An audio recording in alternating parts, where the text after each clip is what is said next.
So there are technically three ways that we can add other expenses to the system, but we're only going to talk about two of them in this video. The next video we will talk about adding promotions, which is a little bit different, and you can use the calendar for that. That's what you do need to do in order to set up a promotion setup.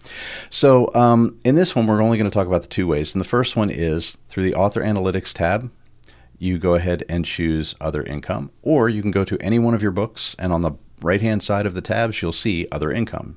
And it's pretty much the same experience there, except for you have this extra field on this particular section that allows you to add and edit your types of expenses. And these are just things that you can enter in whatever names you want, whatever description or notes that you want for them, and so on, and you can edit them at any time.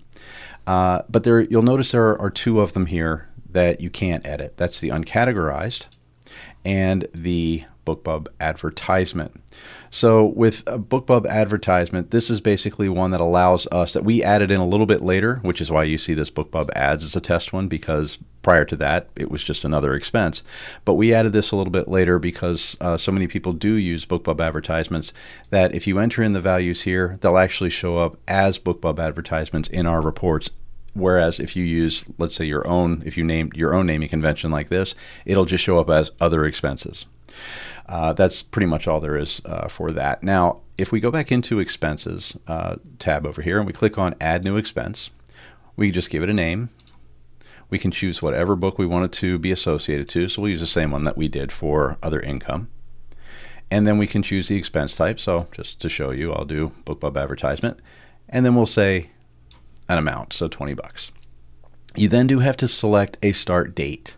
So if you select, let's say today, you don't have to put an end date, but you can. And if you do, it will spread the amount over that time. So for example, if we put in May 6th, then in your reports, it would show on May 5th, $10, May 6th, $10, totaling $20.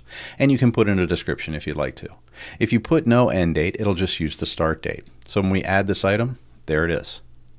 Now, just so you know, if this is the filter that says today does not mean these are the expenses you entered today. This is related to the date shown for either start or end date. So if we put yesterday, this will disappear. If we put today, it'll come back. If we moved this to, let's say, 2 weeks from now or whatever, today would show blank, because it's not for 2 weeks that you're going to actually see this value come in. And that's pretty much all there is about expenses.